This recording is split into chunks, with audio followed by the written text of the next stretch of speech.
Hello साथियों, आपका फिर से स्वागत है आपके अपने प्यारे से यूट्यूब चैनल गर्ल्स क्लासेस में। तो आज हम बात करेंगे, बना रहे थे हम PYQ सीरीज बना रहे थे मैथ की नंबर सिस्टम की संख्या पद्धति की SSC CS के अभ्यर्थियों के लिए। तो देखिए, सवाल आपके पास दे रखा है संख्या पद्धति का। यदि 10 अंकीय संख्या दे रखी है आपको, 10 अंकीय संख्या ये है और ये 72 से भाजित है, तो y के संभव अधिकतम मान के लिए 3x माइनस वाई का मान कितना होगा ये हमें करना। तो देखो, हल में करते हैं इसको। हमारे पास 10 अंक की संख्या दे रखी है 8 9 7 3 5 9 y 7 x 2। ये 72 से भाजित है, 72 से विभाज्य है, ये संख्या विभाज्य है। तो बेटा 72 से भाजित है तो ये किस किस से विभाजित होगी? 9 और 8 से भी भाजित होगी। तो ये है संख्या, यह है संख्या 10 अंक की संख्या 9 व 8 से भी भाजित होगी,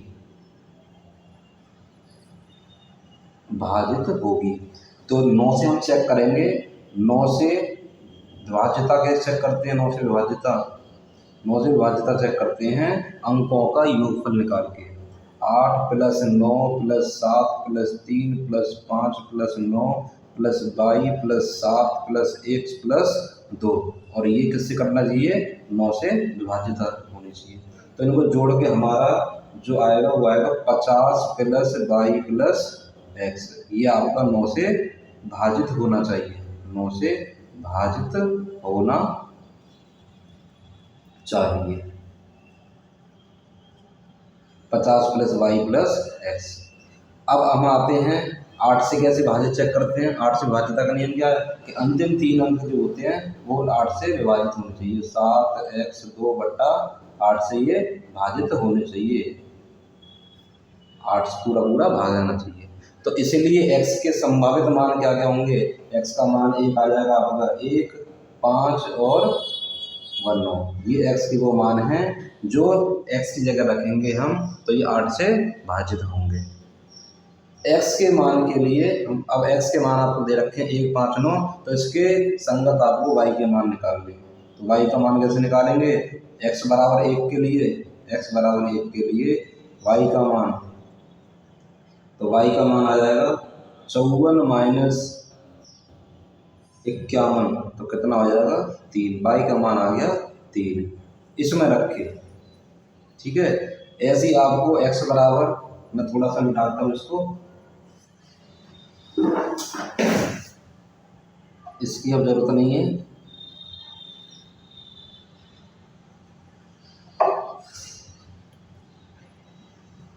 चौवन माइनस 51 और 3, x बराबर 1 के लिए y का मान कितना आ गया? 3 आ गया। ऐसे ही x बराबर 5 के लिए y का मान कैसे निकालेंगे? तो ये निकालेंगे हम 63 में से 55 घटा के, तो कितना आ जाएगा? 8 आ जाएगा। ऐसे ही x बराबर 9 के लिए y का मान कितना आ जाएगा? 63 में से हम घटा देंगे 59, तो कितना आ जाएगा आपका? 4 आ जाएगा।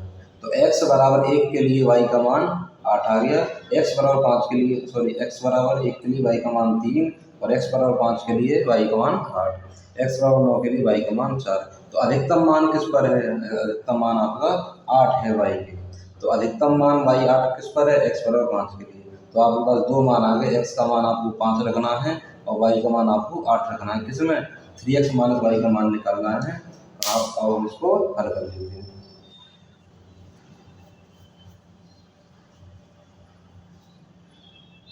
यहाँ पे आ जाए 3x माइनस y का मान निकालना। 3x का मान 5 रखना, y का मान 8 रखना। 3 पंजे 15, 15 में से 8 गए 7, तो 7 इसका आंसर है। तो साथियों अगले क्वेश्चन पे बढ़ते हैं। साथियों अगला सवाल देखिए, जब एक पूर्णांक n को 8 से भाजित किया जाता है तो शेष 3 बचता है। यदि 6n - 1 को 8 से विभाजित किया जाता है तो शेष कितना बचेगा? आपके पास ये विकल्प दे रखे हैं। और अच्छा, आपका भाजक क्या समान है, यहाँ से भी 8 से भाजित किया जाता है n को, और 6n - 1 को भी 8 से भाजित किया जाता है। तो आपने पढ़ा होगा भाज्य बराबर क्या होता है? भाजक इंटू भागफल और प्लस का शेषफल, या आपने शेषफल प्रमेय जिसे कहते हैं, ये आपने पढ़ा होगा। तो भाज्य कितना आपका पहले शब्द से देखो, n को 8 से भाग किया जाता है, n को 8 से भाजित किया जाता है। मान लो भागफल ये k बार गया और शेषफल कितना बचता है, शेषफल बचता है 3। जब 6n-1 को भाजित किया जाता है किससे, 8 से, तो फिर ये कितना शेषफल बचता है, ये शेषफल बचता है आपका, ये शेषफल पूछा है कितना बचेगा। तो बच्चों देखिए 8 इंटू, तो साथियों कह रहा है यदि 6n-1 को 8 से विभाजित करते हैं तो शेषफल कितना बचेगा, 6n-1। तो क्या करेंगे, हमें 6n-1 भाज्य बनाना है, भाज्य में क्या बनाना 6n-1। तो कैसे बनाएंगे, दोनों तरफ 6 से गुणा कर दो, दोनों तरफ 6 से गुणा करने पर, तो 6n बराबर 6 × 48 के और 6 तिया 18, एक घटा दो दोनों तरफ से, तो 6n में से 1 घटा दो, इधर से भी 1n घटा देंगे, 18 माइनस का 1। इसको लिख लेना बेटा 48 के प्लस भाइयों 16 प्लस 2 माइनस का 1, इसे लिख लेंगे 48 के प्लस 16 और ये प्लस का 1। अब आप यहाँ से देखो 6n-1 और ये यहाँ से हम क्या ले लेंगे, यहाँ ले लेंगे हम 8 कॉमन, तो 8 6 के प्लस 2 प्लस 1।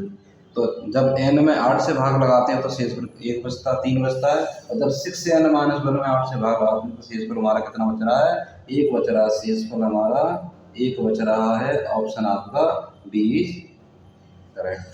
तो बढ़ते हैं हम अगले क्वेश्चन पे। साथियों अगला सवाल है, यदि संख्या 100514 संख्या 8 से पूरी तरह विभाज्य है तो x के स्थान पर सबसे छोटा पूर्णांक क्या होगा, x का सबसे छोटा पूर्णांक क्या होगा। तो आपको दे रखी है संख्या, जो दे रखी है वो दे रखी है 105x4, कितनी अंकों की है, 3 और 3 6 अंकों की संख्या है, जिसमें एक दहाई पे एक आपका x है जिसका आपको मान निकालना है सबसे छोटा जो पूर्णांक होगा। यह संख्या क्या है, 8 से विभाजित है, 8 से विभाजित है पूरी। तो 8 से विभाजित है, इसका मतलब अंतिम जो 3 अंक हैं 5x4, ये क्या होगा, 8 से पूरी तरह विभाजित होगा, पूरी तरह विभाजित होगा। तो 8 से पूरी तरह विभाजित है तो x का मान कम से कम, पूर्णांक का बताना, पूर्णांक क्या होगा। अगर मैं x का मान सबसे कम जो पूर्णांक है, माइनस में तो ले नहीं सकते तो 0 लेंगे, तो मानो 0 में ले लेता हूँ यहाँ पे 504 और 8 से भाग करके देखो इसमें क्या पूरी तरह विभाजित है। 8 3 24, 8 4 32, 8 5 4, 8 6 48, 6 बार गया बच गया 24, 8 3 24, तो पूरी तरह विभाजित है।